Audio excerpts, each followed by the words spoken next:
present. Not because of the church building was beautiful, but because the people were beautiful.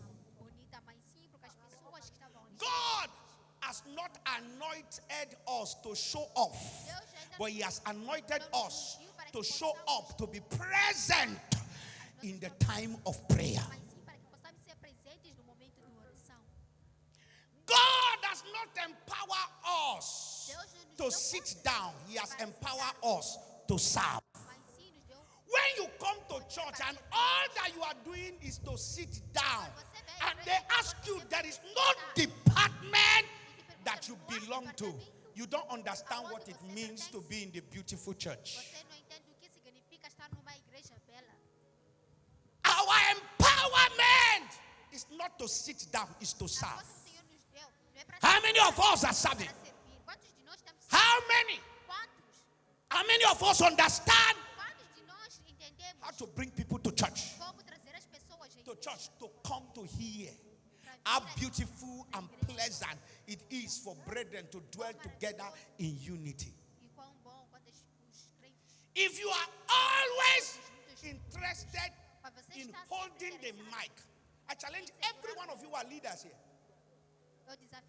and you have never brought a soul to this church in your name, that I invited, I want this soul for Christ. You are still not ready. You don't understand. That's why I told some few fellowship coordinators, what are you coordinating? You took over a fellowship center. For 1 year, no new soul is added. It is the labor of your father that you are still holding. Instead of you growing the church, the fellowship center, you are depleting it with your gossip attitude. And when they ask you, you say, I'm supposed to be paid. You are not even ready for God. If you come to this altar to sing, somebody made the souls to gather. How many have you gathered? Pastoral work is not mouth.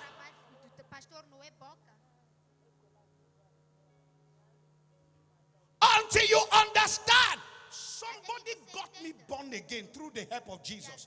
How many have I converted? Ushers, you are in the church ushering people. How many people's souls have you saved? If somebody never preached to them to come, will you have people to usher? The beauty of a church is when you are restless until a soul comes through you. We are now fighting to hold the mic, and we are no longer fighting to do the kitchen job. Church is quiet now. I want to be a leader. I want to be a coordinator. I want to be on top.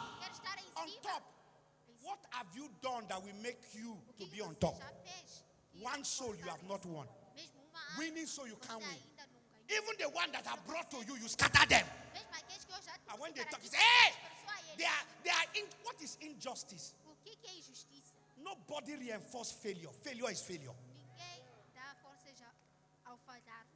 If you are not ready to walk, stay clear. Let those who want to work for God, work for God.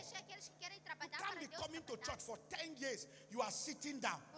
All you do is to sit down, become chairman and chairlady of the sitting association in the church.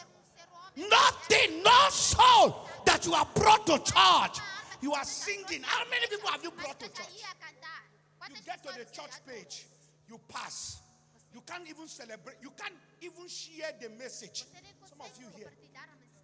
Let me tell you, the beauty of how a pastor knows sheep is your identification with his brand. If you cannot identify, sorry, you are an hypocrite. There's no two ways about it. Let's be sincere. You can't tell me you love me, but everything that represents me, you detach yourself. Leaders are not blind. They know intention. Their unspoken language, your body language. It's not what you tell me. What you tell me is inconsequential. What you do, your silent behavior. That's That's why no leader who is sensible will invest in somebody that's not going his direction. No. I'm going to talk to you very well. Listen to me. Listen to me. Jesus selected 12 men that carried him. They carried the vision. Jesus was alive. The disciples of John the Baptist were not ashamed to identify with John. And they came back to Jehovah and said, John, our leader sent us to you. Are you the Messiah that is to come? And they never left John, even after the death of John, to join Jesus.